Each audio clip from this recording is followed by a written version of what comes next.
We've got a whole pile of parts that are ready to go in this F100 project, including a bunch of stuff we went to LMC Truck up in Kansas City and picked up ourselves. The facility is honestly really nice, and the service was pretty good at the counter. But in true to LMC fashion, when I went to pick up my phoned-in order, I had 2 sets of sun visors, but only 1 door handle, which is not what we ordered. But thank goodness I was there to pick the order up in person, because they just swapped things out and got it taken care of. Also, I have this really cool fiberglass headliner. That's from Shade Tree Headliners in Missouri. And then the ACC carpet, and then additional carpet that's non-molded to use like along the back panel and maybe on the doors. Also a bunch of this foam with the foil back, and it's adhesive on one side for like sound deadening that we can line inside the cab with, because I really want to get this interior finished. And in order to do that, we're going to need the stereo at the same time. We placed a pretty good size order with Crutchfield to buy all the audio equipment that we were going to need. But I didn't like the Bluetooth receiver. It was just sort of a round Bluetooth, AM, FM, marine type receiver, like we used on the square body. But this was a Kicker brand, and that other one was JL. And this Kicker one had a display and a lot of other source buttons, but it just didn't fit in the dash well. So we shipped it back and have another Fusion black box on order. We'll hook it up to this Kicker amp, the CXA 660.5, so it's a 5-channel amp, and that'll run these 3.5-inch K-series speakers. This is the same thing we ran in the square body, and they perform really well. It does make a difference if it's the KSC ones versus like the CS series. Also the KS series 6.5s, we're going to put those in the kick panels. These are from universalspeakerpods.com. They also sell them, I think, on Amazon and maybe on eBay, but they're pretty nice ABS plastic, and they've got these dimples here to kind of tell you which of these to drill through to mount and which of these to drill through to mount the speakers, and then you have to cut them out yourself, but they do at least index a center point. And these are not flat, they're angled, so they'll go in that kick panel and angle the speakers to the direction of our ears. They also come with these rubber gaskets for the back side of them. And we'll probably put carpet over those kick panels, so that'll kind of just help with the sound and clean up how they mount, so it doesn't have to be perfectly flat. Also, we bought interconnect cables, which we may end up doing something different since we changed to a black box. I bought these baffles from Crutchfield that'll go on the back side of these under the dash, and this USB port, so this will go inside our console and plug into the black box that'll be under our seat for the Fusion. Amp install kit, I think this was on Amazon for like $23, and it's 4-gauge, so pretty shocking it could be that cheap. And then the Kicker CWRT-10, that's a Comp R series, but it's the shallow mount. It needs less than like a half a cubic foot of airspace in a sealed enclosure. So we're gonna pretty much build it out as big as we can behind the driver's seat and behind the console. And then behind the passenger seat, we'll just use a board for the amp mounting and the inline fuse. It ought to look really nice and tidy in there. It's a pretty cool feature from Crutchfield. This is a 9-conductor wire kit. So inside this one sleeve, you actually have 9 wires. So all 4 of the speakers along the dash and in the front of the cab will have their positive and negative leads in here, as well as a remote turn on, which the black box is going to be mounted under the seat, so we probably won't use that. But it's still kind of nice to keep it clean, to just run this one cable from the amp behind the seat up to the front. Before we pull the seats and console out of our way, it's important that we test fit where we're going to sit, maybe as far back as we'll ever have the seats, and then make our template for the speaker box, because we certainly want to make it as large as it can possibly be.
Just need to double check our passenger seat placement, so we don't want it making contact on this inside edge.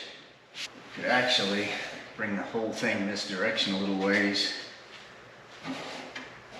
So that's good. So now I've got the box trimmed up the way I like. I'm going to find where the subwoofer should be, basically by going 90 degrees off of the console bolts. It's here, here. If I center the subwoofer right there, we know it'll look right when you see it between the seats when it's all finished. So here's that center line.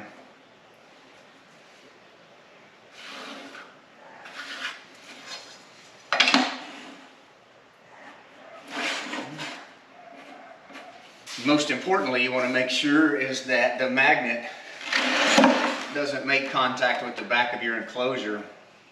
Our depth actual is just under 3.5. We can call 3.5 as safety number, and we could put it pretty much anywhere we want and not concern ourselves with contact. So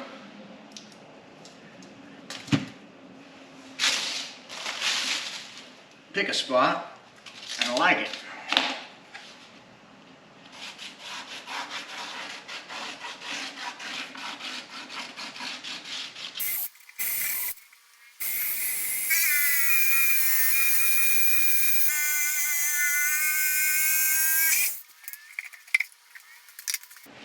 If you're building an enclosure that's a little deeper and allows more access through the speaker hole, this is a good time to go ahead and seal from the inside, like put your wood glue in along the seams and turn it at maybe a different angle than it had cured before, so you can let that glue cure up before you move too much further forward.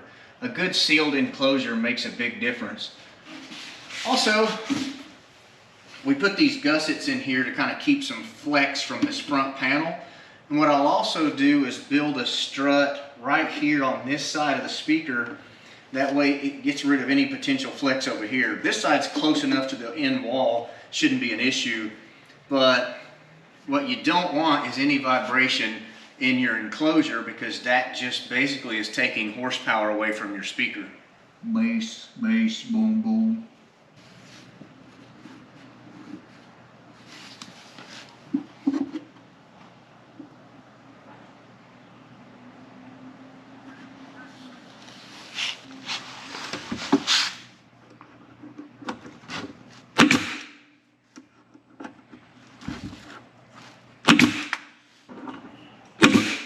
While we wait for that glue to dry on the speaker box, I'm going to go ahead and start applying this foil-backed foam to the back side of our cab. In between these ribs, it should tuck under the glass, behind this structure, and down to the base. And then our speaker box will rest against it, and it'll have carpet on it.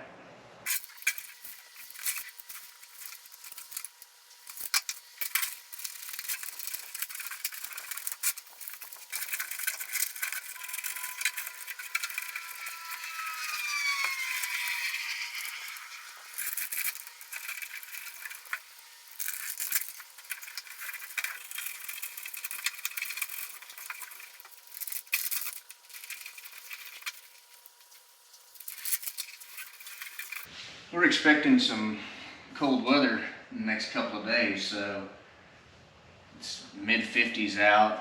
Good opportunity to go ahead and get this covered now that it's had time to completely dry.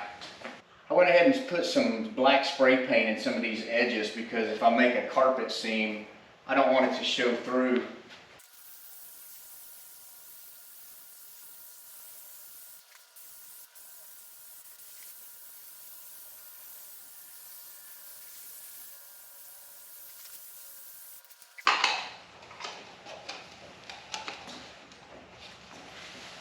You're supposed to wait for this stuff to tack just a little, but it definitely doesn't take long.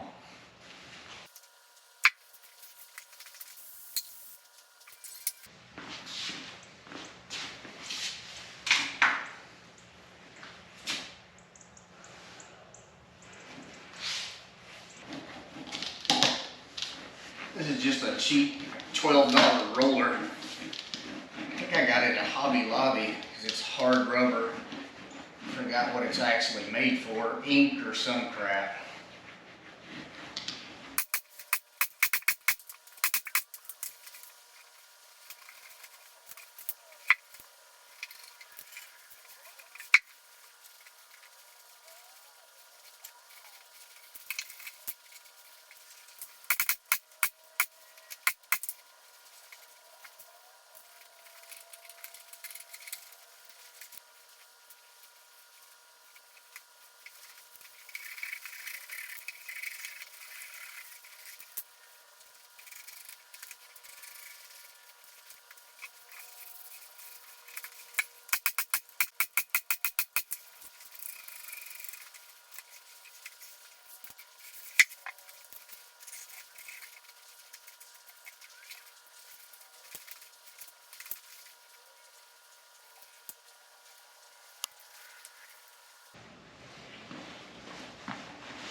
Now, speaker enclosure turned out really nice, and the fit probably couldn't be much tighter, which makes me a little concerned that we're still going to need room for the flooring carpet to tuck underneath it, and that may have to be trimmed a little bit just so this still goes in place all nice and easy. And that brings me to our next pro tip. When you get carpet for your project, lay it out somewhere on a couch or something like this for a couple of days, because they cram this carpet in these boxes, and if you got it out, especially in the winter time like you can see it is outside, and tried to lay it in your car, you wouldn't have much luck.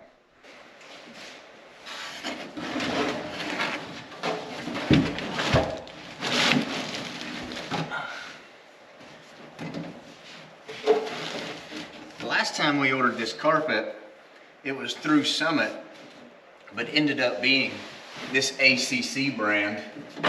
This time, we just ordered it directly. Well, actually this time we ordered it from CJ Pony Parts, because they said they had it ready to ship, which it actually did ship just in about 4 or 5 days after ordering it. And one thing I noticed right away, this is definitely not already cut to fit. So the plan is we'll put that speaker box in here and then build us a foam backed carpet wall to cover up the rest of the trim, and that'll help with sound deadening and temperature inside the cab. But before we get too involved in installing more stuff, we need to run this 9-conductor cord that we got from Crutchfield up this B pillar and down the A pillar, because I really don't like the idea of running it under this carpet as thick as it is, and I don't want to have to go outside the cab and then back in again. So this just made sense.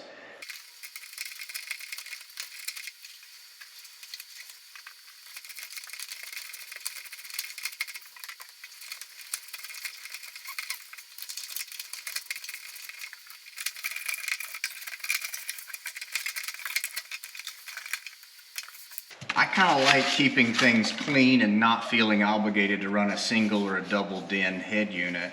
So this from Fusion Electronics allows us to mount the brain and all the connections somewhere like under one of our front seats, while the dash will only have this really small display. So this thermoply material we found at Home Depot, it's an 1/8 inch thick, kind of like a sort of like a rigid board, and then it has what feels like some kind of waterproof sheeting on both sides. So I feel like that's going to be good for a flexible structure that we can glue the carpet to and do sort of a filler panel along this back wall.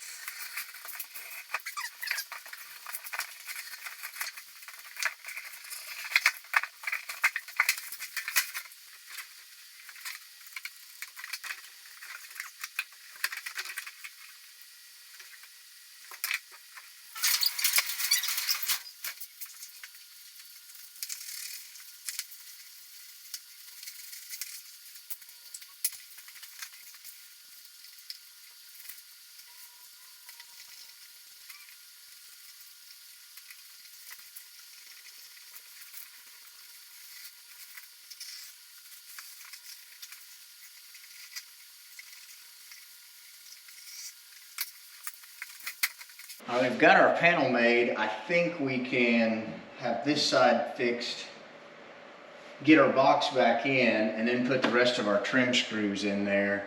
It ought to clean up real nice.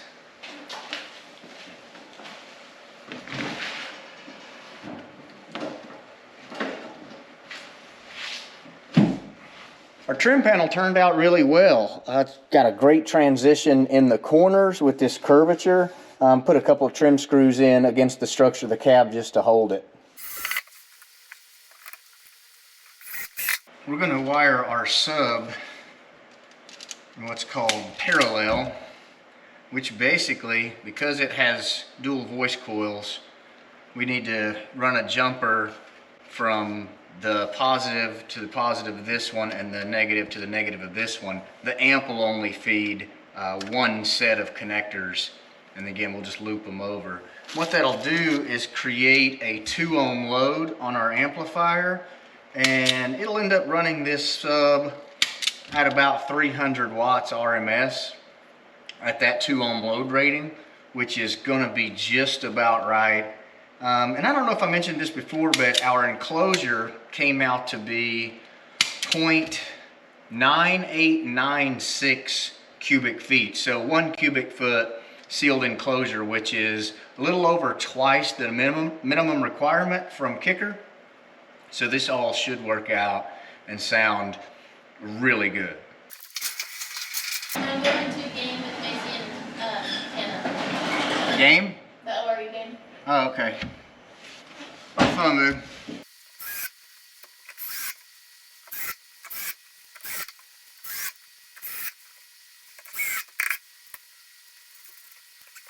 Well, this takes care of everything along the back wall now that we've got the amp installed and the speaker put in its enclosure.